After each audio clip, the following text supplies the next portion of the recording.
everyone, my name is Patel Pinky and welcome back to our YouTube channel Way to Take Knowledge। तो guys आज हम देखने वाले हैं अल्गोरिदम के बारे में कि व्हाट इज अल्गोरिदम।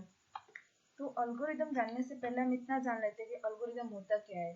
मान लीजिए हमें कोई एक काम करना है, जैसे हम प्रोग्रामिंग में तो बहुत सारे काम होते हैं, बहुत सारी प्रॉब्लम होते हैं, उसे सॉल्व करना होता है, तो उसे क्या बोलते हैं? अल्गोरिदम। स्टेप बाय स्टेप जिसे फॉलो करते हैं उसे हम अल्गोरिदम बोलते हैं। ठीक है, तो मान लीजिए छोटा सा एग्जांपल मैं बताती हूँ या फिर अल्गोरिदम के बारे में कुछ हम डिस्कस करते हैं। तो अल्गोरिदम जो है वो ह्यूमंस के सुविधा के लिए लिखा जाता है ताकि बाद में एक अल्गोरिदम को आसानी से प्रोग्राम में बदल सके। इस बात का हमेशा ध्यान रखें कि अल्गोरिदम कभी भी कंप्यूटर के लिए नहीं लिखा जाता। यह कोई कोड नहीं है, बल्कि किसी भी काम को करने के लिए एक स्टेप लिखा जाता है। आइए इसे एक उदाहरण लेते हैं, एग्जांपल लेते हैं। अच्छा, मान लीजिए कि एक कंप्यूटर एक मशीन है जिसके पास अपना खुद का दिमाग नहीं होता। इसलिए हम कंप्यूटर को हम किसी भी इंसान की तरह इंस्ट्रक्शन नहीं दे सकते। कंप्यूटर को हम इंस्ट्रक्शन नहीं देते हैं, दे भी नहीं सकते। इसलिए किसी भी काम को करने के लिए किसी व्यक्ति को दिए गए इंस्ट्रक्शन तथा किसी कंप्यूटर को दिए गए इंस्ट्रक्शन बहुत ही अलग होते हैं। मान लीजिए आपने कंप्यूटर को इंस्ट्रक्शन दिया तो वो फॉलो नहीं करेगा क्योंकि उसको पता ही नहीं चलता। मान लीजिए किसी इंसान को आपने दिया इंस्ट्रक्शन, तो वो इंसान जो है, जो ह्यूमंस होते हैं, वो इंस्ट्रक्शन को फॉलो करते हैं, बट कंप्यूटर इंस्ट्रक्शन को फॉलो नहीं करता है। उसी के बेस ऊपर हम एक एग्जांपल लेते हैं। मान लीजिए कि आपको अपने किसी दोस्त को क्लास का टाइम टेबल चेक करने के लिए इंस्ट्रक्शन देना है, तो हम उसे इस प्रकार से इंस्ट्रक्शन देंगे। देखिए इंस्ट्रक्शन हम क्या देंगे उसे। स्टेप 1 कॉलेज के नोटिस बोर्ड पर जाओ। स्टेप 2 हमारी क्लास का टाइम टेबल सर्च करो। स्टेप 3 टाइम टेबल देखो। इतना वर्क हमने क्या दिया उसको कि इंस्ट्रक्शन है, आप फॉलो करके हमें बताना। ठीक है, तो कंप्यूटर क्या करेगा? वो इंस्ट्रक्शन को, कंप्यूटर मीन्स कोई ह्यूमंस होगा तो वो भी ये काम कर लेगा। मान लीजिए हमें प्रोग्रामिंग के थ्रू हम इस प्रॉब्लम को सॉल्व करना चाहते हैं तो भी कर सकते हैं।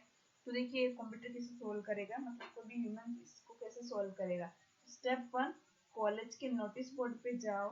स्टेप 2 वहां पे लगा पहला नोटिस, टाइम टेबल चेक करो।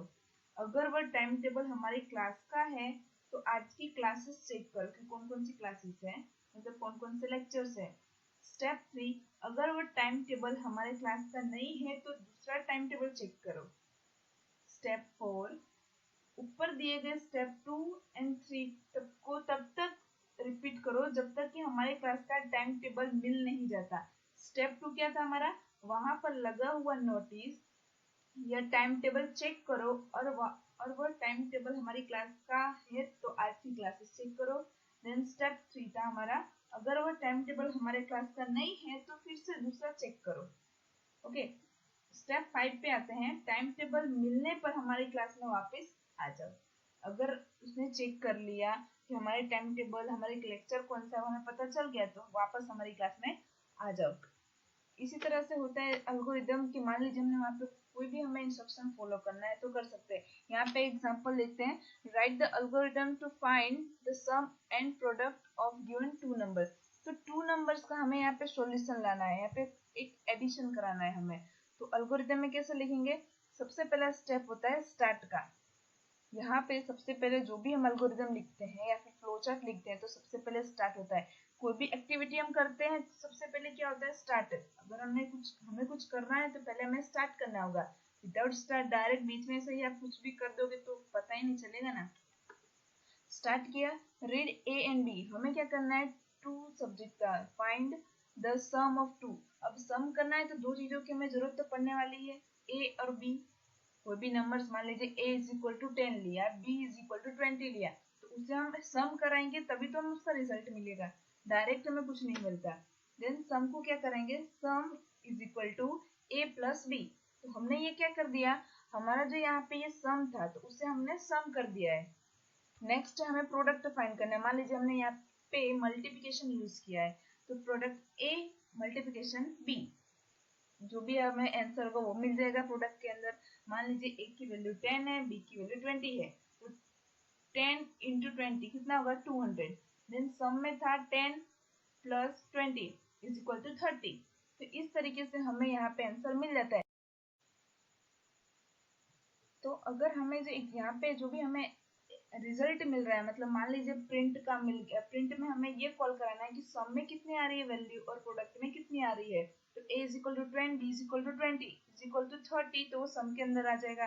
देन प्रोडक्ट के अंदर है a इंटू b, तो a की वैल्यू थी 10, b की थी 20, 10 into 20 is equal to 200।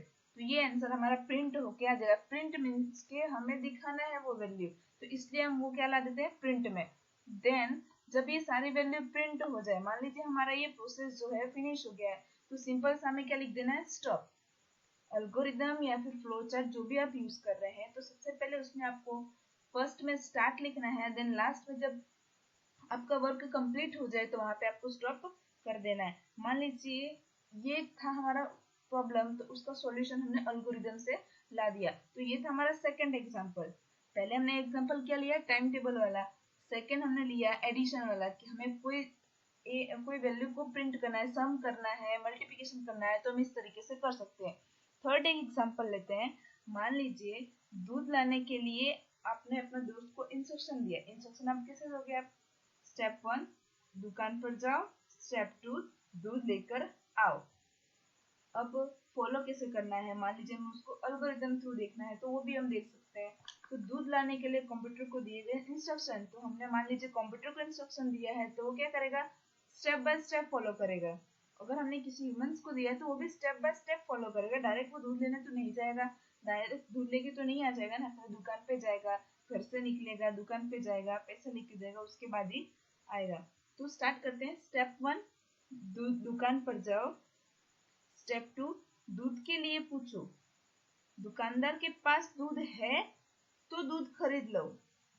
Step 3 अगर दुकानदार के पास दूध नहीं है तो अगली दुकान पे जाओ। स्टेप 4 ऊपर दिए गए स्टेप 2 और 3 को तब तक रिपीट करो जब तक आपको दूध ना मिल जाए। हमने यहाँ पे कंडीशन एक दिया हुआ है कि अगर दूध है तो लाओ। अगर दूध दुकानदार के पास है तो पहले पूछो उससे, आपके पास दूध है, नहीं है तो दूसरी दुकान पे जाओ, बट आपको क्या करना है, लेके ही आना है। स्टेप 4 में हमने रिपीट किया। स्टेप 5 दूध मिल जाने के बाद दुकानदार को दूध के पैसे दो और घर वापस आ जाओ। हो गया ये एल्गोरिथम पूरा। हमें इस कंडीशन में क्या करना था, पहले दुकान पे जाना था और दूध लेके आना था। हमने क्या किया, पहले एक दुकान पे गए, वहां पे पूछा यहाँ पे है दूध मिल रहा है, नहीं, तो दूसरी दुकान पे गए, वहां पे मिला, तीसरी दुकान पे गए। जब तक हमें हमारा रिजल्ट नहीं मिल जाता तब तक हमें उसे रिपीट करते रहना है। ठीक है, तो आई होप आपको एल्गोरिथम के बारे में क्लियर हो गया होगा। ठीक है, अगर नहीं भी हुआ है तो हम जब कोई भी प्रोग्राम लेंगे तो प्रोग्राम में हम स्टेप बाय स्टेप फॉलो करते हैं, इसी तरह एल्गोरिथम में करते हैं। ठीक है, तो आई होप आपको क्लियर हो गया होगा। तो मिलते हैं नेक्स्ट ट्यूटोरियल में। Thanks for watching.